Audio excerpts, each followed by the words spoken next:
കണ്ടിട്ട് കൊതിയാണല്ലോ എനിക്ക്.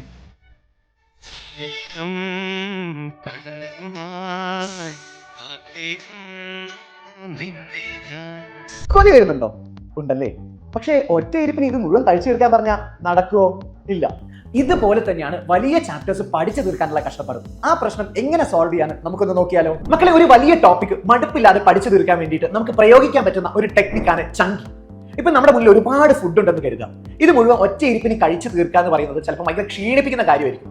അപ്പൊ നമ്മൾ എന്ത് ചെയ്യും? അത് ഓരോ പാർട്ടുകളായിട്ട് മെല്ലെ മെല്ലെ സമയം എടുത്ത് കഴിക്കും. അങ്ങനെയാകുമ്പോൾ എന്താവും? നമുക്ക് അവസാനം ഈ ഫുഡ് മുഴുവൻ കഴിക്കാൻ പറ്റും. ഈ സെയിം ടെക്നിക്കാണ് നമ്മൾ ചങ്കിങ്ങിലും പ്രയോഗിക്കേണ്ടത്. നമുക്ക് പഠിക്കാനുള്ള ആ വലിയ ടോപ്പിക്കിനെ ചെറിയ ചെറിയ പാർട്ടുകളായിട്ട് നിങ്ങൾ ഡിവൈഡ് ചെയ്യാം. എന്നിട്ട് സമയമെടുത്ത് ഓരോ പാർട്ടും നല്ല കൃത്യമായിട്ട് മനസ്സിലാക്കി പഠിക്കാം. ഇപ്പൊ നിങ്ങൾ പഠിക്കാൻ ഉദ്ദേശിക്കുന്നത് ഫോട്ടോസിന്തസിസ് ആണെന്ന് കരുതുക.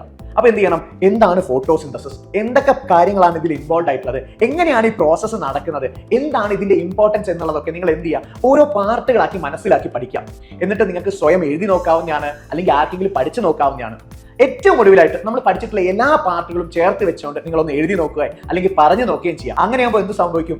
വളരെ ഈസി ആയിട്ട് ഒരു വലിയ ടോപ്പിക് നിങ്ങൾ അപ്പോഴേക്കും പഠിച്ചു കഴിഞ്ഞിട്ടുണ്ടാവും. അപ്പൊ മക്കളെ, ഒരുപാട് എക്സാംസ് വരാൻ പോകുന്നുണ്ട്. വലിയ വലിയ ടോപ്പിക്കുകൾ നിങ്ങൾക്ക് പഠിക്കാനുണ്ട്. ഈ ടെക്നിക്ക് ഒന്ന് പരീക്ഷിച്ച് നോക്കൂ, ജയം ഉറപ്പാണ്.